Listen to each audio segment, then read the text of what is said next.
Anyway, let me briefly explain the structure I want for this workshop. First, I'm going to talk you through what I personally think is, for the foreseeable future, there will be an increasing demand for pensions actuaries, and that further ahead, they've got excellent transferable skills. Sorry, I should have said you have excellent transferable skills. Then I'm going to run through a problem that's very familiar to you, and that's the changing demographics in the UK. Then I'm going to explain how this is going to lead to spiralling costs of care, and why it will be pensions actuaries that will need to come up with the solution. And I think the professor, what was it, David Blake this morning, is he here? But he really preempted a lot of what I was going to say, and that might have been because I was 10 years as a senior research fellow at City before he joined. So, you know, that might be why we're on the same wavelength. Then we'll open up the debate to you, and I want to hear your views on this and other relevant issues. After all, this is a workshop, and that means getting you, the audience, to do the work. Having said that, as I said to Alison, I don't mind being interrupted at any stage, because I personally find if I'm, you know, in a workshop, if I have to wait till the end to remember what it was I wanted to say, I tend not to say it, and some of the best ideas are the ones that come out spontaneously. Now, I've got written there slide 2, and I'm not brilliant with PowerPoints. How do I get it to, whoops, oh, it says next. Okay. Oh. You can use the Oh, it's okay. Oh, I see what's happened. I didn't realise I had all these. Sorry, I'm going to have to go through those for you. You just use the down arrow key on that. Okay, right. Every time somebody shouts doom and gloom for pensions actuaries, a reprieve occurs, and even more are needed. Just look at how many actuaries were needed for the pension review. Then, as well, everyone asked what will happen to them after the review. Well, many retired on the money they'd earned, and being actuaries had invested well. Some got the taste for self-employment or changed direction and undertook second, first degrees in such varied topics as divinity, architecture, and garden design. I believe a number are working on complex programs to arbitrage currency changes. Others have set up online gambling sites, and some are playing professional poker. Others were absorbed into life offices, and others continued in the role of traditional actuaries. So, whilst the number of qualified actuaries has increased by 85% over the last 10 years, with the number of actuarial students remaining quite steady since 1999, the percentage of UK actuaries working on pensions has been hovering around 1/3 of all actuaries, although the number of UK students working in pensions has decreased from about 1/3 to 1/5. So going back to the theme, today we're once again being told it's gloom and doom for pensions actuaries.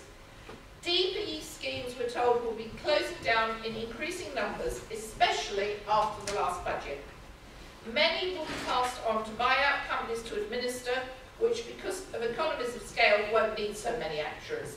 Well, I prepared these slides a week ago, and as we all know, things move very fast. But that's why you've got the pretty picture of Mark Wood on the thing, saying that Paternoster is not, you know, is a moment not carrying on with buying out.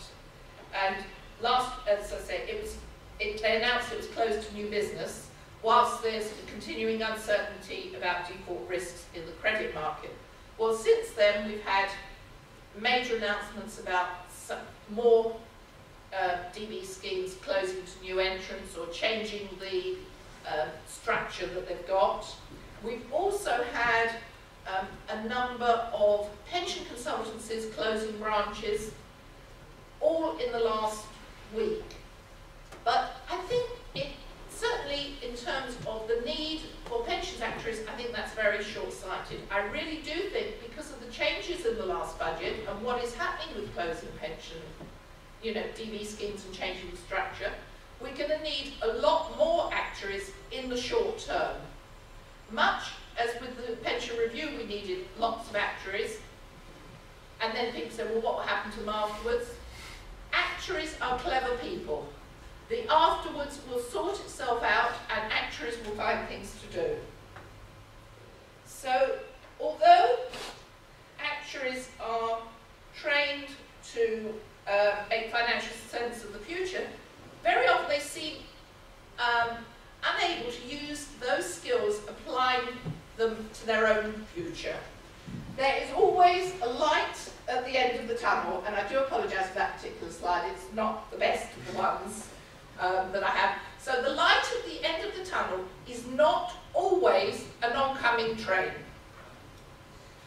So took time. It's because I'm dealing with you lot actuaries. Okay? The basic challenge of the changing demographics in the UK are well known to all of you as pensions actuaries, but I think it's worth recapping as a useful background, even though David went over it this morning. So the UK has a population that is increasingly being made up of older people, and the older part of the population is living for longer and longer.